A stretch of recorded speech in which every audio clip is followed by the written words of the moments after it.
Hey y'all, welcome to Worth It Wednesday. Every Wednesday we send a principle worth learning, a question worth answering, and a recommendation worth taking.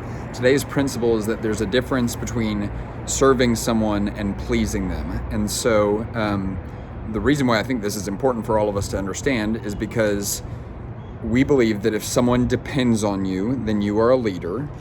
And then in that context, if you are a leader, your primary responsibility is service, right? Leadership is service. So then we have to ask the question, okay, what is service? Well, I believe that service is to operate in someone else's best interest, right? So when you're serving someone, you are operating in their best interest.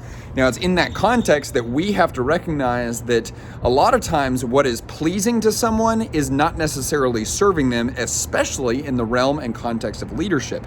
That's because pleasing someone can kind of equate to telling them what they want to hear, sugarcoating things, not being real, not being direct, not acknowledging things, not stirring the pot, not shaking the boat, right? There's so many euphemisms around this, and I think that's exemplary of the fact that we try to avoid things.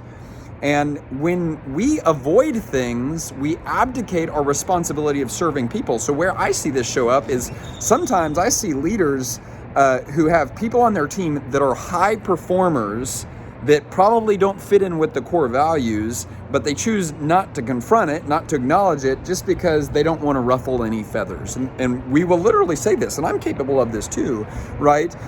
Or it can go the other way. Maybe you've got a person that's just such a good culture fit, and they're just such a sweet person. Sometimes it's old Nancy, right? And old Nancy can't do her job anymore, right? Or she isn't doing her job, or old Nancy, although she's incredibly kind, she's become outrageously lazy, right? And because Nancy's so sweet, we don't confront it. Now, what happens when that occurs? Well, you're not serving Nancy because everyone knows Nancy is underperforming, Nancy is lazy, and it's kind of like this elephant in the room that no one's talking about. And who's going to talk about it if the leader doesn't talk about it? But then beyond that, you're not serving the team. Because you're allowing underperformance, a pattern of underperformance, to sit unaddressed. And that's a failure of leadership. And then if we want to go even just a little bit more selfish, you're not serving yourself when you do that. Because it is in your best interest, but also in others' best interests, to address things when they come up, to provide direct feedback, to deal with what's real, to talk about what's true in service of others, right?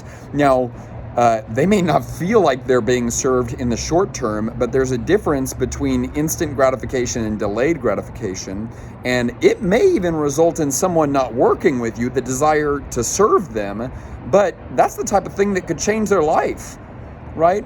Maybe they're not a good fit for that role. Maybe, Dave used to always say, maybe you need to set them free to go do what they were created and called to do, right?